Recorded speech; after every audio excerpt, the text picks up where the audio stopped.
Misalignment is one of the number one reasons why CMOs fail, especially the misalignment between marketing and sales. So we've introduced this customer-centric way of thinking and why it's important.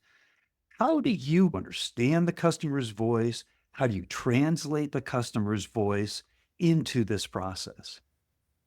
We have to have input mechanisms for that, Steve. So a couple of ways we do that. One, there are voice of customer interactions that take place where we ask them a number of questions. So it's one-on-one. That could be with the product team, could be with the sales team, customer success, whatever it is, marketing's involved too. So we'll extract that one-on-one. Could be part of a quarterly business review, maybe otherwise. The other thing is surveys. We just did one on something that seems so simple. How do you want us to communicate with you? You want an email? Do you want a phone call? Do you want a chat group? How do you want that? And you find the themes there. So it's surveys. And then also one of the other things we do is a combined client advisory board and user group meeting. It's a client summit. We'll have a main session. We have another one coming up in the fall here. And then we split. We have some people who participate in our client advisory board and then others who participate in our user group. And that's where we also get to extract a lot of information. But it's again, as I love the Amazon analogy, the chair of the customer is right there. We try to make sure that we're thinking about the customer and checking with them every step of the way. And like I said, applying a number of different mechanisms. So one of the other things that we started, I love to say old school is new school again, is a newsletter. We just restarted a newsletter to go out to our clients and our prospective clients so they can see all the stuff that's coming in and also give them a voice.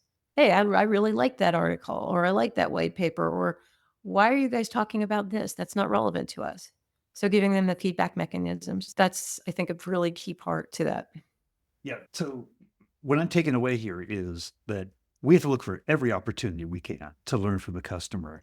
And we have to be the one that aggregates, whether it's recordings of sales calls, product conversations, customer summit surveys. We should not only constantly be talking to them, we should constantly be aggregating, but we should constantly be looking for new ways, innovative ways that we can learn because they are the highest authority. That's why there's the empty chair. So the CMO really has to play the role in the meeting of, if the customer were here, well, who's representing what they would say? You've got to sit in that chair and play that role. And the other thing is not guessing.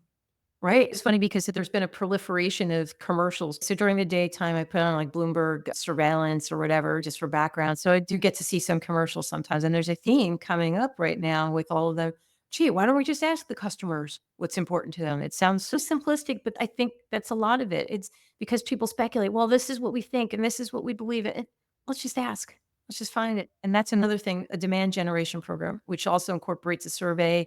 We'll get research out of that too, that we'll share with the external audiences and echo it back to the customers and saying, hey, this is what you told us, confirm it. So I think that's the other thing. So it's one thing to say I have the input in, but it's another thing to say, okay, this is what we heard you say, and we're doing this to address it. So you're closing that loop because it's one thing to say, okay, we're getting the information from the customers, we're aggregating the information. What are you doing with it? How's it changing? And if I'm a customer, did you really hear me? Oh, yeah. Okay. You put that in your newsletter. We heard you.